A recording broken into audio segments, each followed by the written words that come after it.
Hello everyone. आज की video में हम समझने जा रहे हैं न्यू पब्लिक एडमिनिस्ट्रेशन, जिसे हम शॉर्ट में एनपीए और हिंदी में नवीन लोक प्रशासन बोलते हैं। इसमें हम फोकस करेंगे evolution and goals of NPA पर। तो शुरू करते हैं आज की वीडियो को। टॉपिक की शुरुआत करते हैं ये समझकर कि एनपीए क्या है और इसकी जरूरत क्यों पड़ी। एनपीए एक रिएक्शन था ट्रेडिशनल पब्लिक एडमिनिस्ट्रेशन के प्रति, जो कि बदलते समय के अनुसार ऑब्सोलीट मतलब पुराना हो गया था। इसका ओरिजिन हम ट्रेस कर सकते हैं मिनोब्रुक कॉन्फ्रेंस से, जो कि 1968 में हुई थी अंडर ड्वाइट वॉल्डो। लेकिन Honey report and Philadelphia conference ने भी एक इम्पॉर्टेंट रोल प्ले किया था इसका बैकग्राउंड ले करने में। 1960s का समय टाइम ऑफ टर्बुलेंस यानी कि उथल पुथल का समय था यूएसए में, क्योंकि इस समय काफी सारी सोशल मूवमेंट्स चल रही थी वहां पर, जिसमें एंटी वॉर मूवमेंट आती है, सिविल राइट्स मूवमेंट आती है and second wave feminist movements आती हैं। तो जो यंग पीपल थे वो रिवोल्ट कर रहे थे ओल्ड कंजर्वेटिव नॉर्म्स के अगेंस्ट, जो पुराने रूढ़िवादी विचार हैं उनके अगेंस्ट। तो इससे क्या हुआ कि मिलिट्री इंटरवेंशन जो करी गई थी वियतनाम में वो भी लोगों द्वारा पसंद नहीं आई। तो इससे ये रियलाइज किया गया कि ना तो पब्लिक एडमिनिस्ट्रेशन की थियोरी और ना ही इसकी प्रैक्टिस सफिशिएंट है चेंजिंग सिचुएशन से डील करने के लिए। तो एक नई पब्लिक एडमिनिस्ट्रेशन की जरूरत है जो कि फोकस करती हो लोगों पर और कैसे सरकार बेटर सर्विसेज प्रोवाइड कर सकती है लोगों को। तो एनपीए ट्रेडिशनल पब्लिक एडमिनिस्ट्रेशन के अगेंस्ट रिएक्शन था, ताकि पब्लिक एडमिनिस्ट्रेशन को बदलते समय एंड सिचुएशन के अनुसार रेलेवेंट या इम्पोर्टेंट बनाया जा सके। इसके कुछ गोल्स थे, जैसे कि relevance, values, social equity, change, client orientation. वहीं एंटी गोल्स थे like anti positivism, anti technique, anti hierarchy. ये हम आगे की स्लाइड्स में समझने वाले हैं। Evolution of new public administration. देखिए, एनपीए के विकास में कुछ इवेंट्स का बहुत इंपॉर्टेंट रोल था। एवोल्यूशन में हम वही डिस्कस करने वाले हैं। इसमें सबसे पहले आती है the Honey report in higher education for public service of 1967। Honey report में स्टडी किया गया the status of public administration as a sub discipline, मतलब उप विषय के तौर पर लोक प्रशासन के स्टेटस को स्टडी किया गया और उसमें जो प्रॉब्लम्स आ रही हैं उसको फाइंड आउट किया गया और उनको सबमिट किया गया। ऐसी 5 प्रॉब्लम्स थी जिनको सबमिट किया गया। सबसे पहली प्रॉब्लम थी शॉर्टेज ऑफ रिसर्च फंड्स, यानी कि फंड्स की कमी होना। दूसरी प्रॉब्लम थी lack of arguments whether public administration is a subject, a science और अ प्रोफेशन। ये क्लैरिटी नहीं थी कि पब्लिक एडमिनिस्ट्रेशन एक सब्जेक्ट है, एक विज्ञान है या ये एक प्रोफेशन है। तीसरी प्रॉब्लम थी इनएडिक्वेट number of educational institutions running a public administration department. ऐसे एजुकेशनल इंस्टीट्यूशंस की कमी जहां पब्लिक एडमिनिस्ट्रेशन डिपार्टमेंट एस्टैब्लिश हो। फोर्थ प्रॉब्लम थी deficient application of public administration theory into practice. इसका मतलब है कि डिफरेंस था between theory and practice of public administration. पांचवी प्रॉब्लम थी कि वेग definition of the scope of public administration. Public administration का क्या स्कोप है ये क्लियर नहीं था। हनी रिपोर्ट में कुछ रिकमेंडेशंस भी दिए गए। उसमें सबसे पहला रिकमेंडेशन था establishment of national commission on public service education to build trained personnel for government posts. National commission की स्थापना करना ताकि गवर्नमेंट पोस्ट में जो पर्सनल हैं, जो स्टाफ हैं, उनको ट्रेन किया जा सके। दूसरा रिकमेंडेशन था फेलोशिप एंड इंटर्नशिप प्रोग्राम ऐसे लोगों के लिए जो पब्लिक सर्विस में जाने के इच्छुक हैं या पब्लिक एडमिनिस्ट्रेशन में अपना करियर एज अ टीचर बनाना चाहते हैं। तीसरा रिकमेंडेशन था research funds to universities teaching public administration. जो यूनिवर्सिटीज पब्लिक एडमिनिस्ट्रेशन पढ़ा रही हैं उनको फंड्स दिए जाएं। चौथा रिकमेंडेशन था an integrated programme to bridge the gap between governmental experts and the subject theorists. एक ऐसे प्रोग्राम को बनाना जिससे थियोरी और प्रैक्टिस के बीच का डिफरेंस है उसको कम किया जा सके, क्योंकि ये एक प्रॉब्लम थी, थियोरी और प्रैक्टिस में डिफरेंस आ रहा था पब्लिक एडमिनिस्ट्रेशन में। तो इस प्रॉब्लम को दूर करने के लिए इस सजेशन को दिया गया। फिर रिकमेंडेशन दिया गया evaluation of universities from time to time.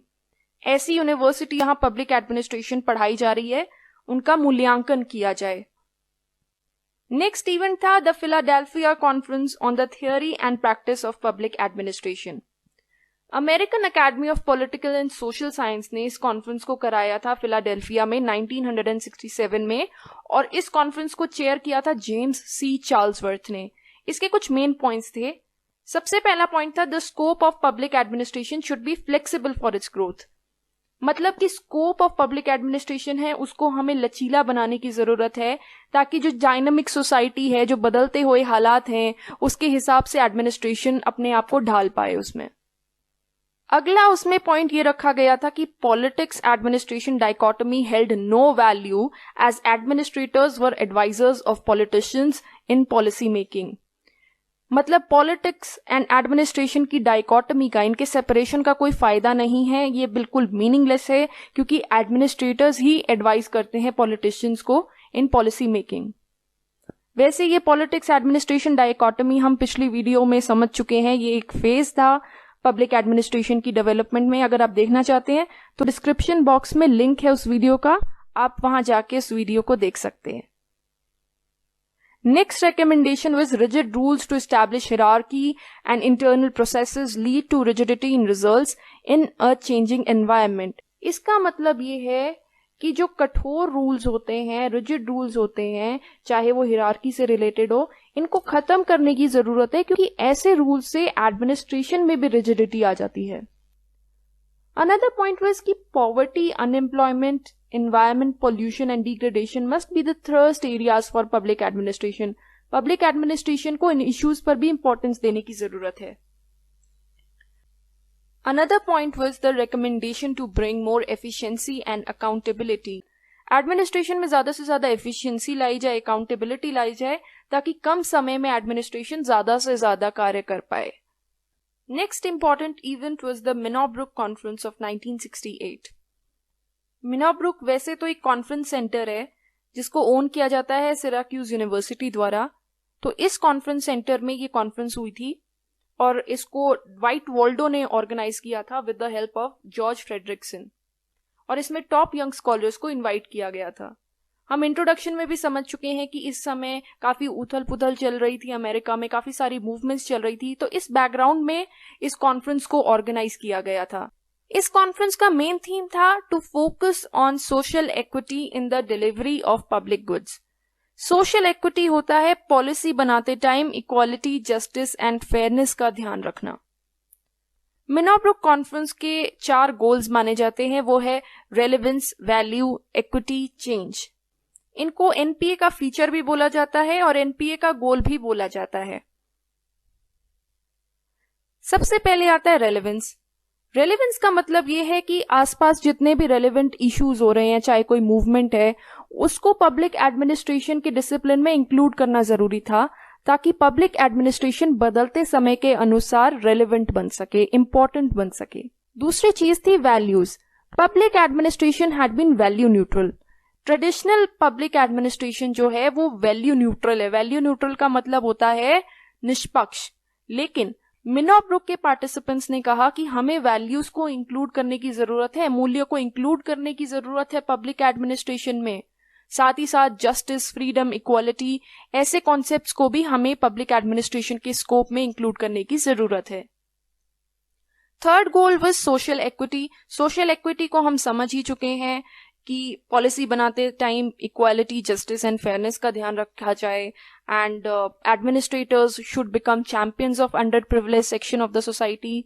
कि पब्लिक एडमिनिस्ट्रेटर्स जो है वो अंडर प्रिविलेज सेक्शन जो है सोसाइटी का, जो गरीब जनता है, जिनको प्रिविलेज नहीं मिलता है सोसाइटी में, उनके लिए भी एडमिनिस्ट्रेटर्स काम करें। And the focus should be on the reduction of economic and social inequalities. यानी कि जितनी भी इकोनॉमिक या सोशल इनइक्वालिटीज हैं सोसाइटी में, उसे कम किया जाए। Last goal was change. Classical public administration जो थी वो प्रो स्टैटस को थी, मतलब जैसा है वैसा रहने दो। लेकिन मिनोब्रुक स्कॉलर्स ने सजेस्ट किया कि पब्लिक एडमिनिस्ट्रेशन को चेंज ओरिएंटेड बनाया जाए, पब्लिक एजेंट्स जो हैं, पब्लिक एडमिनिस्ट्रेटर्स जो हैं, they should become the agents of bringing socio economic change. Public administrators इस सोसाइटी में सोशियो इकोनॉमिक चेंज लाएं, तो चेंज ओरिएंटेड बनाने की कोशिश करी गई पब्लिक एडमिनिस्ट्रेशन को।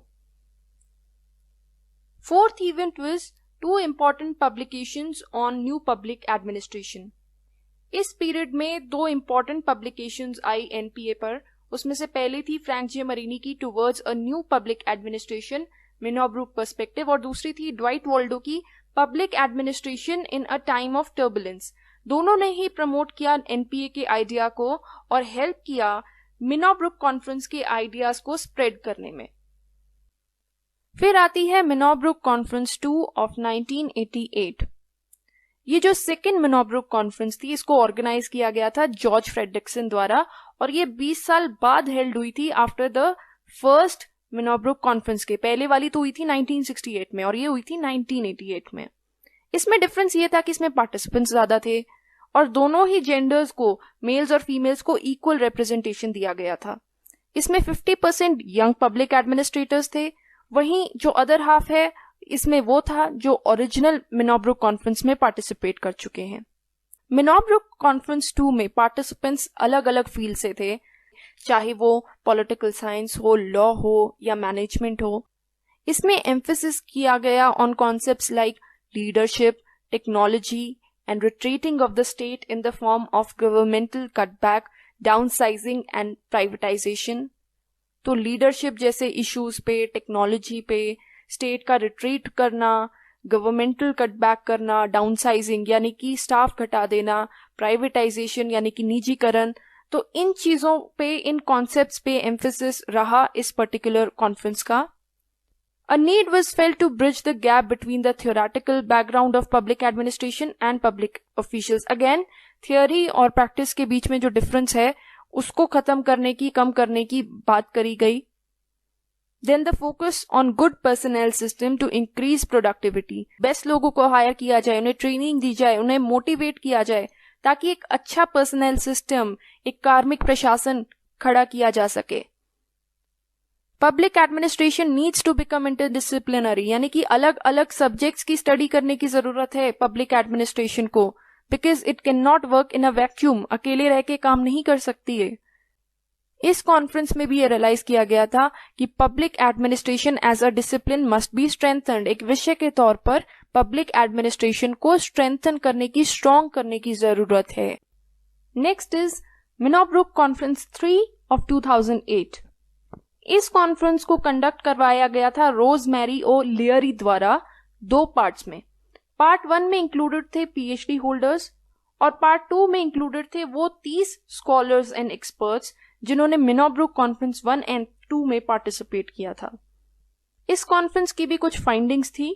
सबसे पहली फाइंडिंग थी the emphasis on comparative study.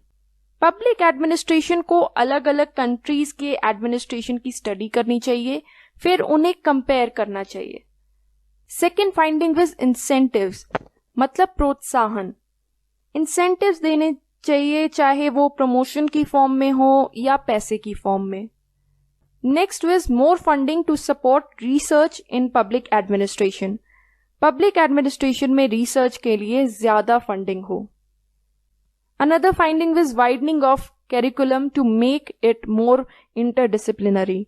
Public administration को इंटरडिसिप्लिनरी बनाया जाए, इसमें ज्यादा से ज्यादा रेलेवेंट सब्जेक्ट्स इंक्लूड किए जाएं ताकि इसका स्कोप ब्रॉड हो सके। अब हम आते हैं goals and anti goals of new public administration में। पहले हम डिस्कस करते हैं goals of new public administration.